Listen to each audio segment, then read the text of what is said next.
Hey everybody, thanks so much for coming out to our presentation today, engaging students' expertise using restorative practices in decision making. My name is Tyler Fultz. I use they, them pronouns, and I work for Residential Life over at UMBC as a community director.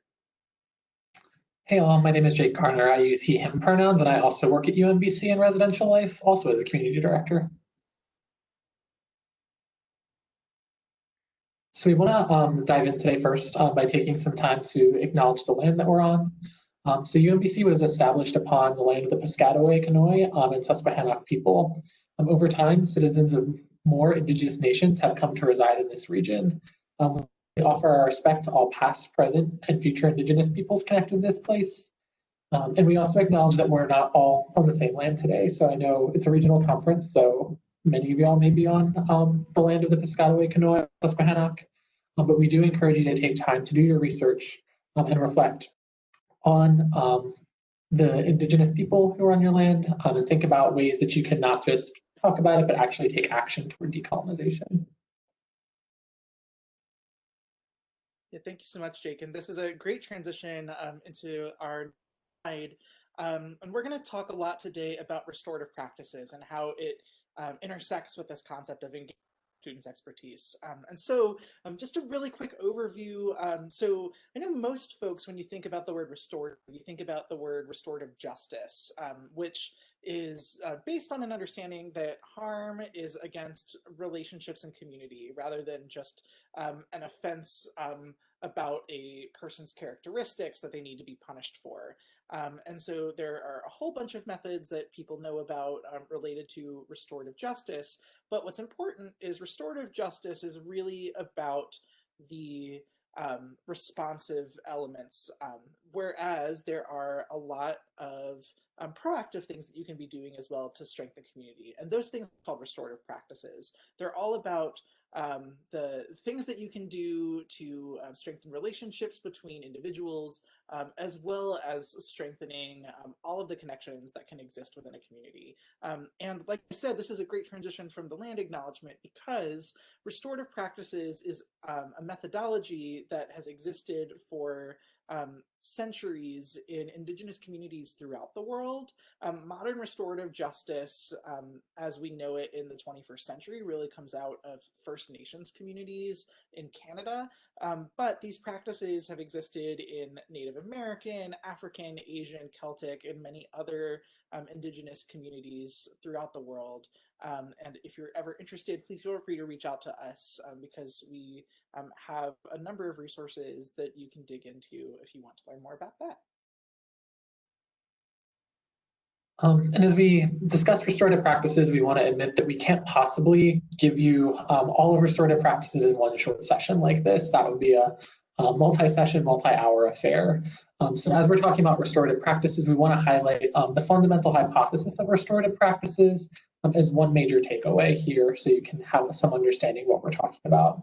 And that hypothesis is that human beings are happier, more cooperative, and productive, and more likely to make positive changes in their behavior when those in positions of authority do things with them rather than to them or for them.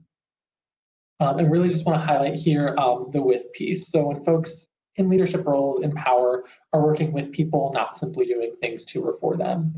And we'll talk about that a little bit more in a second, but that is the core of restorative practices. Awesome. And so I mentioned a couple slides ago that practices in restorative justice are a little bit different. And I think the best way to think about it is that restorative justice is one subset within a much broader range of practices that are restorative. So restorative practices can range everywhere from the informal to the formal. Like for instance, that is everyday behavior, affective statements that you give to people, to express your authentic feelings of emotion just in an everyday conversation. That is the crux of what restorative practices is, because it's that informal stuff that really makes people feel the sense of community that they might be in.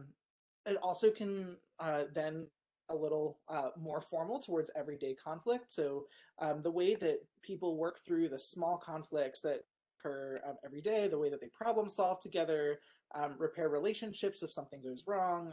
All of that deepens the level of connection within the community. And so that is yet another really important tool. And then you start to get into the more formal stuff. So the higher level of problem solving, as like more complex situations arise that you are trying to work out, that might involve a impromptu conversation or a group or circle. For instance, if you are working with a community that has a bias incident occur within it, this might be where you start to create some more formal tools and in order to resolve that situation and repair the harm that happened by prioritizing the community and how the behavior was a harm against it. And then at the very end, and this is sort of what you see as restorative justice, you have the high level conflict where you know that you often know who the person is that has behaved in a way that has harmed the community. And it offers an alternative to saying, we're just going to suspend you or expel you. Instead, we're going to create a conference with the people that you have impacted so that you can take ownership and hear what they want from you in terms of accountability. And so, what you hear in all of these steps from the informal to the formal is that the community is really prioritized. And it's the informal stuff that builds the foundation that allows the formal stuff to be effective because there's already trust and sense of community there. And so people want to invest in repairing the community when harm occurs. And in addition to discussing the relationship between restorative practices and restorative justice, which we assume is a really common association, we wanted to talk about two other associations. The first being restorative circles. So if you're talking about restorative practices, particularly if you're relatively new to restorative practices, the first thing that you're probably going to think of is the circle. We want to highlight that that really is a great tool that could show up in multiple different ways as we talk about sort of our use of fair process here, but isn't necessarily the focus of the tools we're using here. Similarly, the social discipline window, which is on the right side of the screen there, is this something else that you might be familiar with? It is definitely a very important part of restorative practices. And to explain that just briefly, it's not 100% tied into everything we're doing here. Is just that we look at being restorative as a combination of balancing high support with high control, or sometimes, as we say, high accountability. So if you're not holding folks accountable and you're not being supportive, that simply puts you in that first lower left box, the not box as we call it. You're being neglectful. As we talk about, if you're just being supportive but not holding folks accountable, that puts you in that lower right box, which we call the 4 box, the permissive leadership style. If you're being just holding folks accountable but not supporting them so much, that can be perceived as punitive, or the 2 box as we call it. But really the goal is to always balance high accountability with high support, or leading from the box, as we like to say. That's what's truly restorative. So as we're talking about with leadership, this is a really important concept to keep in mind. But one of the reasons that we want to name some of these associations, from restorative justice to restorative circles, the social discipline window, is one to give you some familiarity. So when we address them through the rest of the presentation, you'll be familiar with those. But we also just wanted to name them because if you're coming to this presentation without as much of a restorative practices background and are expecting just these things, that there's going to be a little bit more than that. So we want to just confirm that, yes, this is restorative practices, even if we're not just talking about circles, even if we're not talking about the justice part that was higher up on that continuum on the previous slide. So now to dive pretty specifically into the elements of restorative practices that we're going to be talking about today, we're really going to be focusing on fair process and inclusive decision making. Fair process is the term that is used within the restorative practices community, but inclusive decision making is the language UMBC that really translates well to the expectations from our students, colleagues across the university.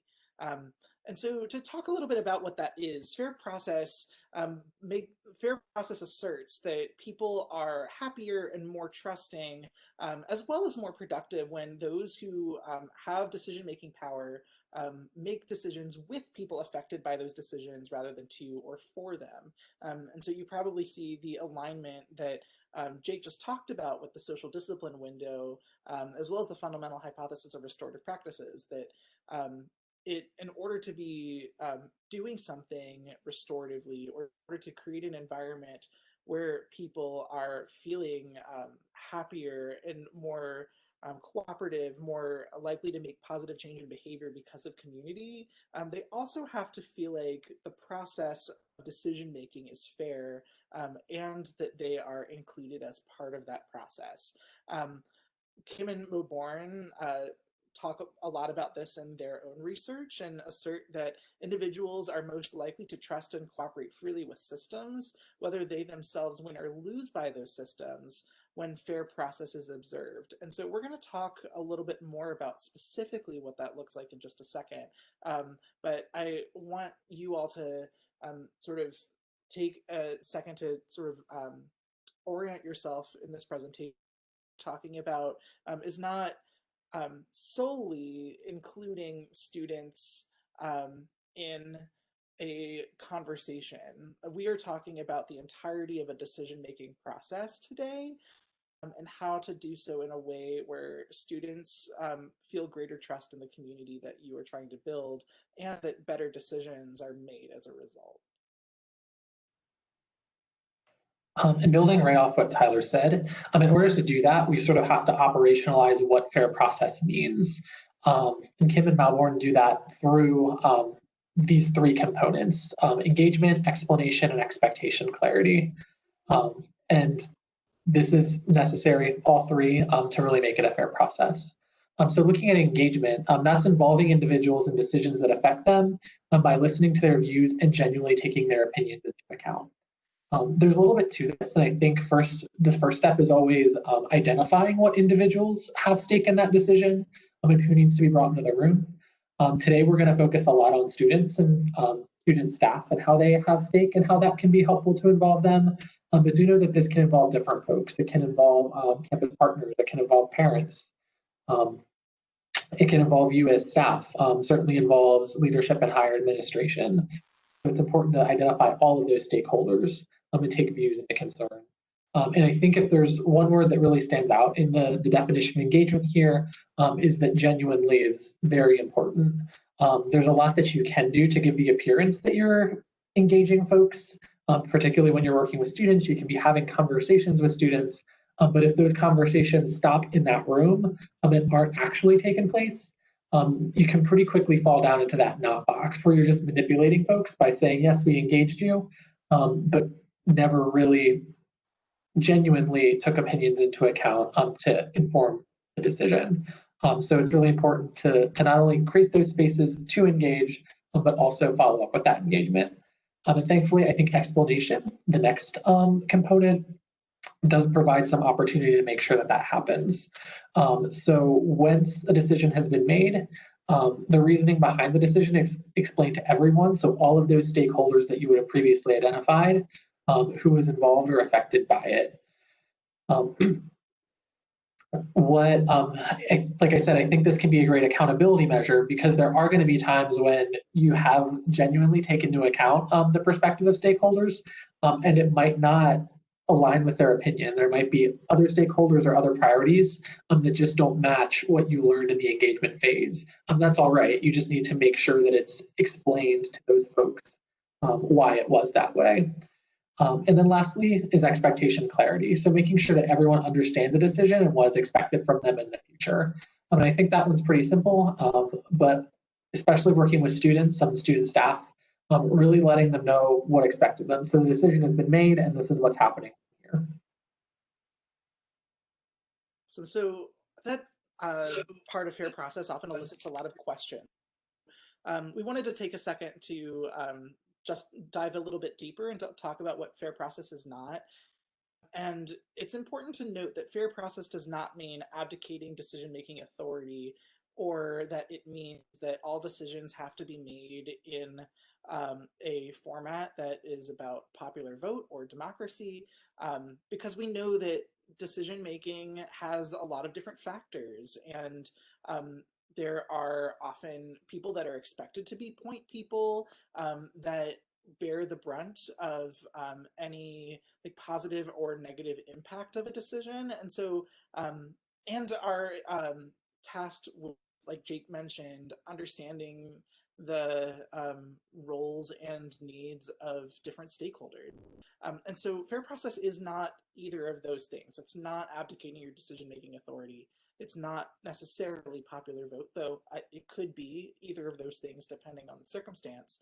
But what fair process really asks us to do is to, like Jake mentioned, one, consider who our stakeholders are, to involve them in co-creating the decision-making process, and to clarify roles in decision-making. And I really want to emphasize that second point there, because oftentimes when we are thinking about inclusive decision-making, we think sort of reactively, and are thinking, okay, we now have this problem.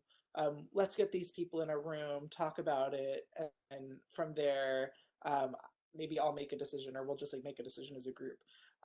But what restorative practice, and particularly the fair process element of restorative practices, asks us to do is to take a step back before we even dive into the conversation about, hey, here's the problem, let's make a solution.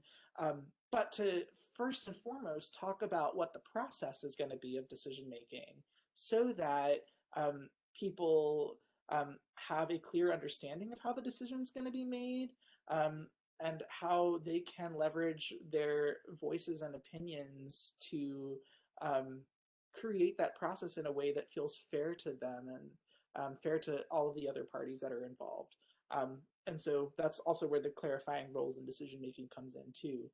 Able to do that through the process of deciding, hey, here's how the process itself can operate in a way that's more inclusive.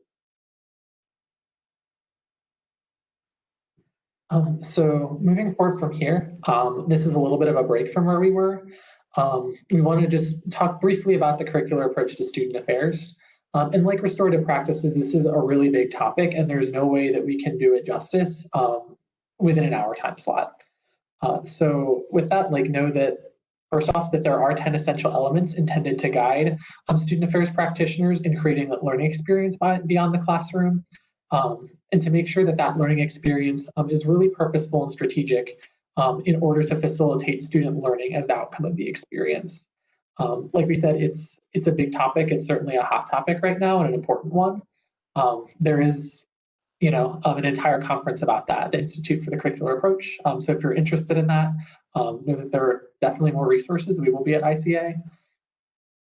But really, like I said, the focus is making sure to do learning in a way that is systematic, to focus on not just engagement, but student learning when implementing activities, strategies, in this case, in a residential facility, but really anywhere within student affairs. And UMBC does have a residential curriculum. So as we're talking about restorative practices and incorporating restorative practices into what we do, we are still utilizing a curricular model here. Okay, so here is where things are interesting. And so we have been using restorative practices at UMBC for about 6 years. And something that's important to know about UMBC is that shared governance is a really important value at our institution. And actually, we don't talk about it here, but essential element number one of the curricular approach asks us to consider what the values and principles are of our institutions as a foundation for our curriculum and what learning goals we set. And so knowing that that we have been using restorative practices for a while, and that we really value shared governance, that's an essential piece of our curricular development in residential life. However, there's some tension between shared governance value, the value of restorative practices and fair process, but also what the creative approach asks us to do. And so I've listed a couple definitions and how they've evolved over time, particularly with essential element 6. And so in 2017, the folks who oversee the Institute for the Curricular Approach as part of ACPA have been publishing quite a lot about the roles that student leaders play within decision-making processes about curriculum. In 2017, they said that student leaders and staff members play key roles in implementation, but are not expected to be educational experts. And then essential element number 6 in 2020, just revised, I want to say back in the spring this year, said that educators who have expertise in terms of both content and pedagogy are utilized to design and implement the desired learning. So you'll see the shift away from talking about student leaders and and student staff members in particular in the new definition, because there's been some challenge about how earlier definitions around this element, particularly over the last decade, have posited student staff and student leaders. Um, Particularly, Paul Gordon Brown writes a lot about the curricular approach, and in his writings back in 2016, specifically outlined here are the roles that student staff should play, and here are the roles that professional staff should play in a curriculum. I'm particularly saying that professional staff should be the ones designing. They have knowledge from the grad school about student development theory, and students don't have that, so the staff have to be in charge of designing. Whereas he says that students are the experts of being creative on the ground and implementing. So they should be the people who are implementing, and sort of advocated for a practice where that didn't really cross over much. And so we saw that philosophy and wondered, yeah, it makes sense that we have educational background around student development theory and that we know those things. We know some things about student learning, but is that approach restorative? Is that approach one that that prioritizes fair process, especially knowing that uh, students are happier and more dedicated and more trusting of um, the professional staff around them and the work that we're doing with curriculum if we're following fair process. How does this relate to shared governance? If we believe, as we do at UMBC, that students should be involved in all decisions, but curriculum or the curricular approach says that students really shouldn't be in the design process. How do we reconcile those two things? So Jake, if you want to jump down to the next slide. So this is sort of how we broke down that thought process. So like I mentioned, the curricular approach tells us that students do play key roles in student learning, but shouldn't be expected to be educational experts, and that professional staff really lean on theory knowledge to design the curriculum, while students are really expected to be the implementers. On the flip side, though, shared governance says that students have expertise, and that expertise is over the current student experience because they're students. We also know that they've got insight into what types of learning are most important to students, what the things are maybe that students would be interested in attending for a program and learning more about, and what would just be boring. And if we as professional staff were to set a goal saying like, hey, by living on campus, you are required to know how to write, to learn how to write a cover letter before you leave. And then our students are just not interested in that. That's a big miss on our end in terms of design and implementation. And so our students and student staff are key into those, into knowing those insights. Like I said, they also have insight into how best to engage students. And I think one of the most important pieces too is that student staff know the impact of curricular decisions on their work. When we're asking our student staff to not just be thinking about how to bring 70 students to an ice cream social outside of a pandemic, but we're asking them to really structure their work around learning opportunities.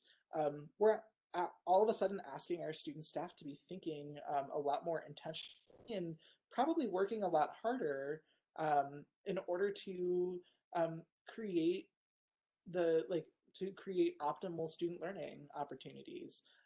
And so if what what we're asking for is also overwhelming for our student staff in terms of like how much time and energy they have compared to all the other schoolwork that they're doing, and the number of hours that we're asking them to work. Um, they are also experts over their own experience too. And we try to weigh both because we know student learning is important and we know that shared governance as a value for us is really important. And so, even though Essential Element 6 says that student staff, um, or at least interpretations of Essential Element 6, have really delineated the roles of student staff and professional staff, as well as students in general. We reconcile this at UMBC by making the decision to include students and student staff in the process of making curricular design and implementation decisions. It makes it a little bit unique compared to advice that is given to many institutions about curriculum development. But based on our values, this is the way that we've gone. And so we're going to talk a little bit more later on about how that looks at our institution. Yeah, so we're coming to a little bit of a shift in the presentation here. So far we've set up sort of like the theory behind what we're doing, talking a little about fair process as a component of restorative practices, talking about how we use the curricular approach, and talking about how we navigate the tension between the two. Now we're going to dive a little bit into specifically what we do within our curriculum to utilize fair process. And we're going to do that by going through each of the components of fair process. And as you'll see on this slide, we're starting with engagement, but we'll move forward then with expectations and expectation clarity. So looking specifically at engagement, we have a number of strategies that we use to engage our students and student staff. And I think a lot of folks are using these sort of strategies to engage because some of them really are just your sort of standard assessment methods. And whether that's something more direct in a curriculum, like if you're using some direct assessment in the form of like classroom assessment techniques, or as we do, a lot more indirect. So focus groups, surveys, and that includes both with students and student staff to get their perspective and understanding of, how are things going in the hall, and also how is learning going within the hall. So that is one great way, albeit a more passive way, to get students and student staff perspective into the space and engage voices.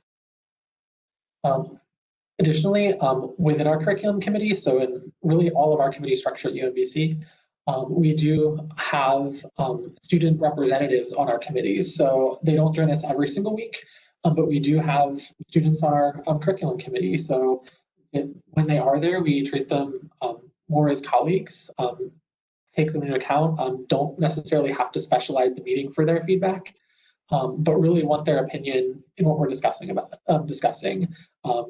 And I know that there's some perception that students aren't as interested in the back end of curriculum, and I know that they aren't as much as we are, being the folks who choose that and choose to do that for a profession. We've been really impressed with the way that students are able to engage on that committee and care about the theory and the learning often as much as we do.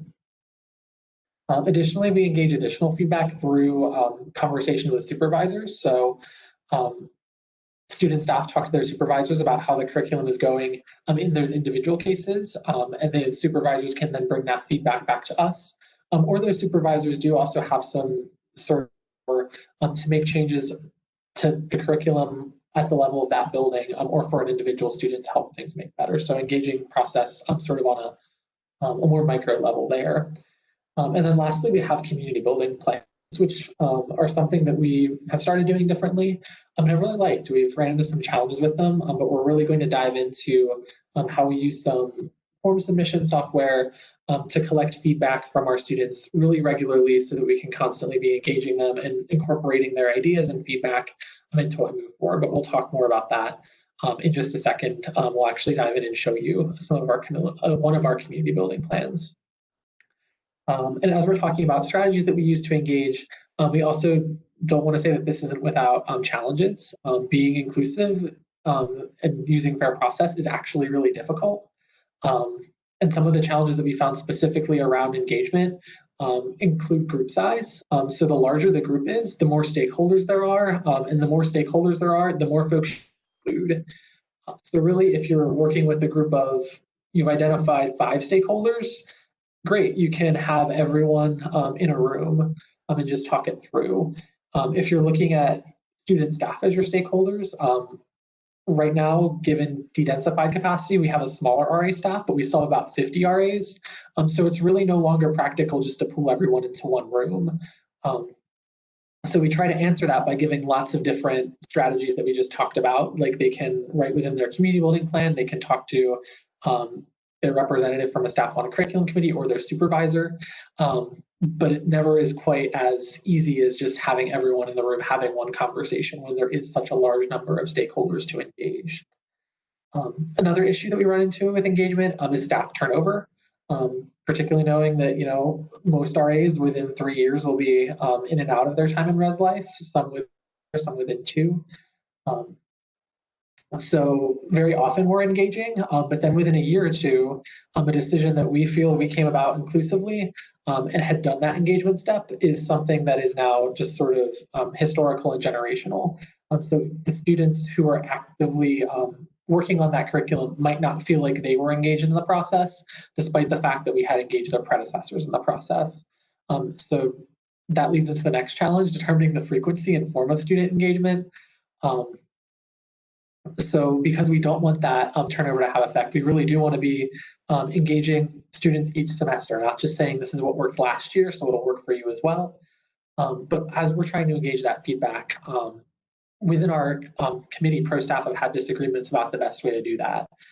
Certainly, there are times to pull the student committee reps into a room, but we also have a lot of data from the community building plans and focus groups that we can work off of.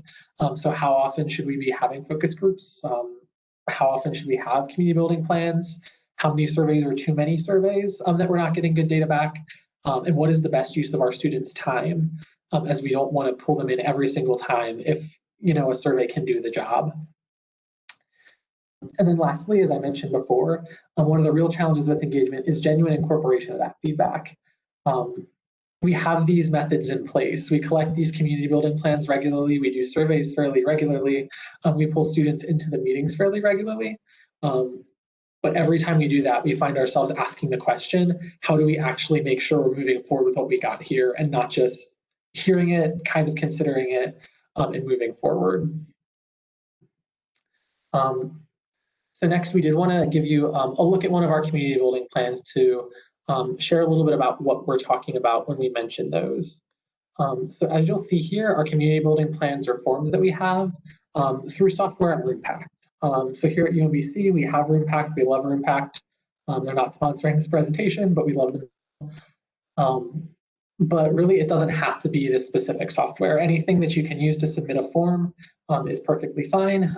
I really like how everything is in one place with RoomPact, but honestly, a Google form, a technology that's probably more accessible to folks, would work just as well. And as you see here in the description, this is a form that we are currently are having students submit every other week. So 1 week they'll meet with their supervisor, and then the next week they'll submit one of these. And the purpose of the form is for us to get some updates and assessment information, and also engage that feedback like we were talking about. So can choose their community. We talk a little bit about the required strategies in our curriculum. So things like roommate and suite mate agreements, things like retriever chats, which are our intentional interactions, as we call them here at UMBC, where we are the retrievers. And within those questions, some of it is just for updates and assessment information. Some of it is engaging them in the process there as well. For example, asking, what is your plan to complete these chats? What did you learn from the last time? Trying to get them to be a part of the process of constructing them, to work with them, not just give instructions to them. Again, back to that with box metaphor. Then this is a part where we really value our co-creation here with other possible strategies. So there are a number of things that we allow our student staff to choose from as they're talking about how they can build community on their hall. So Hangouts, which would be open door hours in a regular year, traditions, programs, campus event attendance, all of these are ways to build community, and we allow them to sort of utilize their expertise engage that expertise as they're choosing what's going to work best for their hall. We also ask for a little bit of assessment information, what's worked, what hasn't worked, as another way to engage some of their feedback, and a way that has proved really valuable as we're trying to navigate in this unprecedented semester the best ways to engage students. And then at the end, we always do ask, obviously, for their plan moving forward with those strategies, but then ask for their feedback on all of the required curricular pieces. So this was for our first community standards gathering, asking them like what worked, what didn't, how can we make the facilitator's guide better, so that this is one way that we have the voice of every RA represented as we're making changes to the curriculum, and we can feel like we've engaged them. And for some folks, they give us a lot, some folks don't give us as much, but at least every single voice represented there. And we always ask for general feedback as a way to keep sort of the door open to some more of that engagement. But that's just a form that they can submit. And every 2 weeks, we get engagement from the students. So every 2 weeks, we're able to act on that engagement and make decisions. And the last thing I want to say as I am attempting to switch back to our presentation here is that this is a community building plan. Know that building community is actually one of our curricular strategies. So as we're talking about that, it's not just has to be specific to community building, like obviously ours is, but it can be about other curricular strategies and the way that staff are achieving those goals. Community building is the one that we chose because it really is foundational to our curriculum, but also because it's the one that staff get most excited about. I know in future iterations of this, we are hoping to move beyond just community building to include some of our other curricular outcomes as well. So again, it doesn't have to just be community building. If you're talking about academic progress or career readiness in your curriculum, you could still engage students in a similar type of form to ask about how to do that. Awesome. Thanks so much, Jake. So I'm going to talk a little bit about the next element of fair process, which is explaining. Of course, we try to explain decisions as much as possible and proactive and as in detail as possible, especially during training when we're getting people oriented to the year. That way, they know the decisions that they've made. And as we go into expectation clarity in the next slide, that they also are aware of what their expectations are. As decisions are made on a occurring throughout the semester, as we see things pop up, we're frequently communicating with our staff via email or through asking supervisors to solicit feedback in their staff meetings, or the same from our student curriculum committee reps. We're explaining decisions in those kinds of spaces as well. Like I said, curriculum updates and staff meetings. And then one of the things that Jake has actually really taken on for us this year is in our community building plans, like Jake mentioned, there's space for students to be sharing their feedback. And so if there are folks that are particularly challenged by an expectation in the curriculum, Jake has been setting aside one-on-one meetings with those student staff members to explain the decision, the process of the decision making, and then to be feedback from them if they continue to have thoughts. Some of the challenges, and I think one of the most important things, is that students will challenge decisions that they think are not inclusive. Something that we talk a lot about at UMBC is that like having restorative practices be foundational to your work is also implying that restorative practices are foundation to your culture. And so if you've set a culture where students are expecting that you're going to be using inclusive decision making and fair processes, if they don't think you're doing that, they will let you know. A really good example of this happened back in the winter. We made some decisions over winter break when we didn't have more than 5 student staff on campus that we thought were going to be really helpful going into the spring. Some challenges we saw back in fall 2019. But then when we got to the winter training and started explaining our decisions, and they realized, oh wait, we didn't have students in the room when we made those decisions, they really challenged us. And so it led us as a curriculum committee to go back and reflect on the inclusiveness of our process, to think through okay, what could we have done in this situation? We knew that we did not want to like require students in our committee to join us when they were on break for these like long meetings that we were doing to try to get to some decisions. But it also made our process more exclusive. And so we definitely took a lot of time to reflect on that and figure out what we needed to do differently as we continued to make decisions going forward. Um, that said, it's also important to define inclusive process with the folks that are stakeholders, as well as its limits. So like we mentioned earlier in this presentation, there's a lot of different stakeholders. And this sort of goes into naming other priorities as well, that there's a lot of different stakeholders in a process. Jake mentioned a lot of them earlier. And those wants and needs from different stakeholders can be in conflict with each other. It also could be that someone advocates for something that we just are not allowed to do, or we don't have the money to do it. And so even though we have processes that include a lot of voices, there are also limits to like our capacity to do certain things or to like follow certain instructions.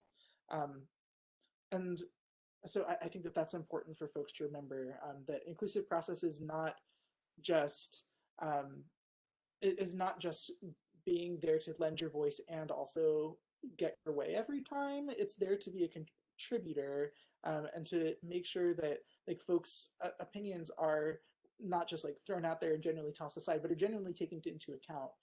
And also, there are many factors that may um, affect how inclusive a process may feel to that are a part of it. Um, and then I think alongside those lines, like the conflation of learning and action has been a really um, constant challenge that we've had within our community, and I sort of alluded to this earlier. But especially when you're transitioning to a curricular model where learning is really important, even as much as we explain, like, hey, you know, our goal is for students to um, feel like they're in community, learn tools to be in community that with each other, to like some of our learning outcomes around learning tools for working through conflict and things like that. Um, Even while those are central and while we explain them a lot, it's still quite a challenge at times to get mindset that our main goal is satisfaction, that our main goal is high attendance at a program, when our main goal is about the quality and like what folks are getting out of that experience. And so that just entails like further explanation, and as we go into the next slide as well, um, to like help our student staff understand, you know, what some of the expectations are for what goals we have for our interactions with our students. Yeah, and just to add super briefly, and talking about the conflation of learning and satisfaction, I think another big way this shows up is with RA satisfaction, and making sure that you're clear with staff. Like, you might not like this might be harder, but that doesn't mean that it's not better for what we're trying to accomplish. So being sure to keep that in mind too, because when you include people, I think it's always true. People resist change. No one likes more work being put on their plate. And those are times when you have to be really careful to engage in this process fully, not only in engaging, but also in explanation and explaining here. I think in the example that Tyler alluded to earlier, at least the way that I break down that failure and inclusive process was more about the explanation point. Like when we had made that decision over winter break, we had used student voices. We had just used them from previous feedback from previous sessions, and from other requests they'd given us. But I think when we explained the decision, we didn't ever talk about how that actually came through. So I know that it can feel like explaining and expectation clarity are sort of an afterthought at times. But really, if you do them poorly and always think that it's a problem with engagement, you might just be missing the way to do these portions right. Correct, or well, not that there's a right way to do it.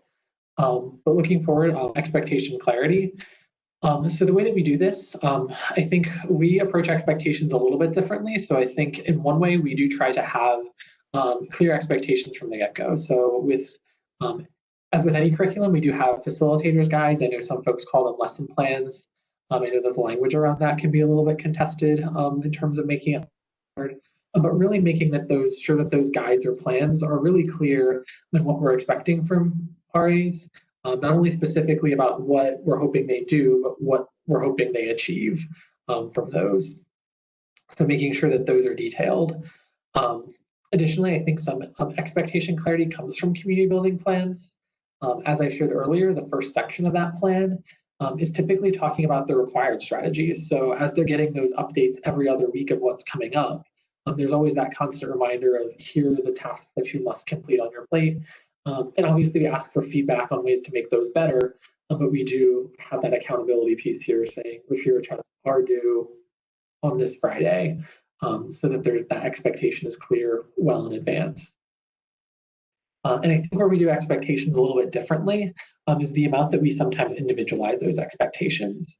Because like I said before, in terms of the facilitator's guide, we're really trying to get at what do we want the outcome of this to be, not so much what specifically do we want you as an RA to do. So if an RA comes to us saying, hey, I've read this facilitator's guide, and I don't think this is going to work for my community, we're always happy to have those discussions, whether that be in staff meetings at the community level or in one-on-ones with supervisors on an individual level to adjust those expectations for individual RAs or for individual buildings or communities to make sure that we're achieving those outcomes in a way that expectations might be flexed, but we're still maintaining the outcome itself. In addition, and because of that, and sort of difficulties that it can provide, we have started doing supervisor roundtables. So all of the community directors at UNBC who are supervising RAs about once a month will come together and talk about curricular expectations, how they might have changed some expectations for their individual community, and how we're addressing accountability. So when folks fail to meet those expectations, how are we being sure that we're consistent in the way that we're addressing that? To make sure, even though expectations do vary, that the RA job isn't so different between communities just based on supervisor community style. And as I alluded to in mentioning that, the real challenge there is balancing structure and individualization. Structure is great. Structure is what makes it curricular because there is that set purpose that we're carrying forward for all of our students, hopefully to reach a learning outcome. And structure is easy to do. If it's simply that every RA needs to have this meeting and do this many intentional interactions, it's pretty easy to check a box and say, okay, you've done everything you need. However, we do know that individualization is what helps us reach more specific communities, work better let RAs better engage their individual strengths to achieve those outcomes.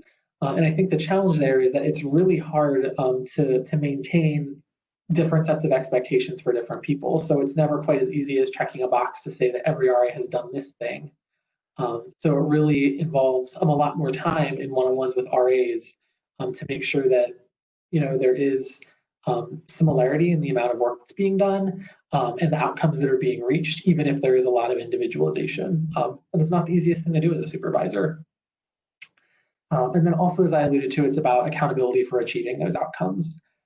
Knowing that the individual ways that the outcomes are achieved might look a little bit different. It's not as easy as just having a standard saying, if you do X, then Y, because if person one is making a bulletin board and person two is doing a newsletter, it can be hard to compare like what makes a quality bulletin board versus what makes a quality newsletter.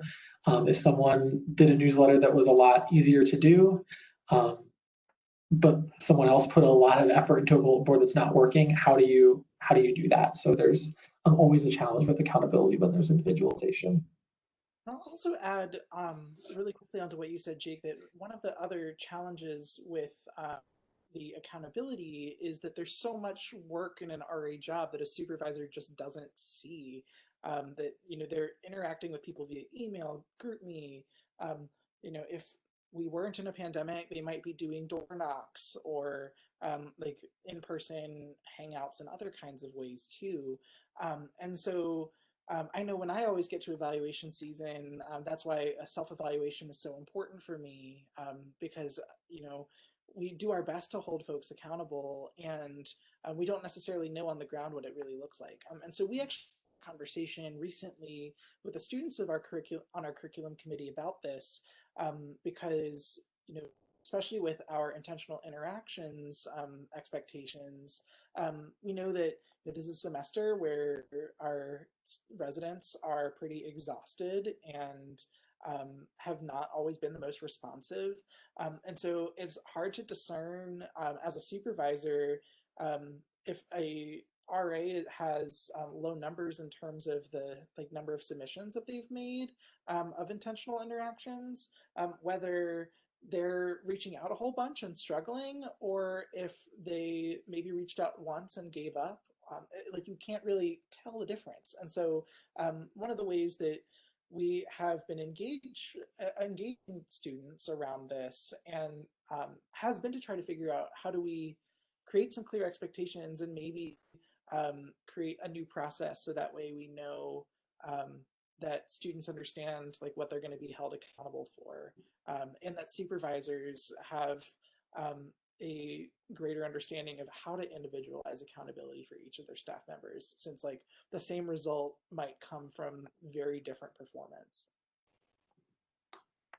Yeah, just to briefly add on to that, I think it's surprising that it feels like it's working. Like asking a student, like, how do you want us to hold you accountable? I think you pretty naturally jump to that they're going to give the answer, like, don't. But they haven't. Like, they're actually really engaging in this conversation in a thoughtful way. So it does sound a little bit idealistic, but I think once you have students thinking in this and sort of understanding what we're hoping from them, if there is that good explanation, that they really can be engaged in this process in ways that you might not expect. We're always impressed with the way that our students are able to co-create with us, and we want to give them the credit for the expertise that they have. Um, and then just lastly here, I wanted to briefly tie inclusive process into assessment. So here we have a pretty standard assessment model, and it's a simpler one. I took it from Linda Susky, um, because I think a lot of folks use a model like this, and some models are more specific and have more steps. But I think in general, we all sort of follow this general cycle when we're looking to assess, particularly looking to assess curricular strategies. Establish our learning goals, provide learning opportunities, from there assess the learning and use the results to then better our goals and better our opportunities. So we're all already doing this, hopefully, when we're working curricularly. I just wanted to show that I feel like the steps of inclusive process sort of fit in well with this model. So you'll note that like I intentionally did not overlay those steps into the model, because I don't think it is a step that necessarily falls within the cycle. It's not as though you use your results and then explain the results and then establish goals, and then establish expectations. It's not necessarily that chronological. But in general, I think that each of these steps can be paired with sort of a section of this assessment cycle.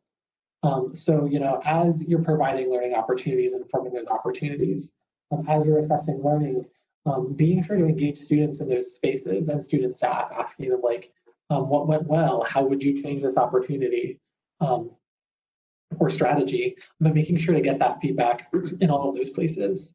And then from there, once you have your results and you're establishing the goals, I mean, you can have students in the room to engage as well as you're brainstorming how that might impact what you want your learning goals and learning outcomes to be. But certainly you want to explain to them, you know, what those outcomes are and how it's informed by the past work that they've done.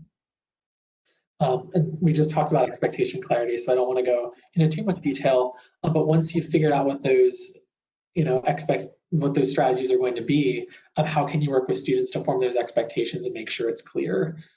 So really just thinking strategically about how you're already doing assessment, and what opportunities exist to, you know, add in some engagement, explanation, and expectation clarity could be really helpful. The only caveat that I want to give is I feel like it's really easy to just do exactly what you're doing and place these extra little bubbles around the cycle. And I think that's where it comes back to, you always have to make sure you're being genuine, especially in that engagement step. It's not just about, creating the spaces and saying that we have these places to engage and taking down some feedback that you're never going to use again. If you're actually going to open up that space, making sure to genuinely take into consideration what those stakeholders, in this case students, have to say, is really important for it to be a truly inclusive process, and not just using inclusive process as a front to honestly be kind of manipulative. Awesome. Well, thank you so much, everyone, for taking the time to watch this session. Um, if you have any questions at all, please feel free to reach out to us, either via email, or we have both provided our Twitter links. Feel free to reach out to Jake on Twitter. He has like 1 follower and no posts. So that would be a really great opportunity to help build up his followership. But yeah, again, we really appreciate all the time that you took to engage with us today.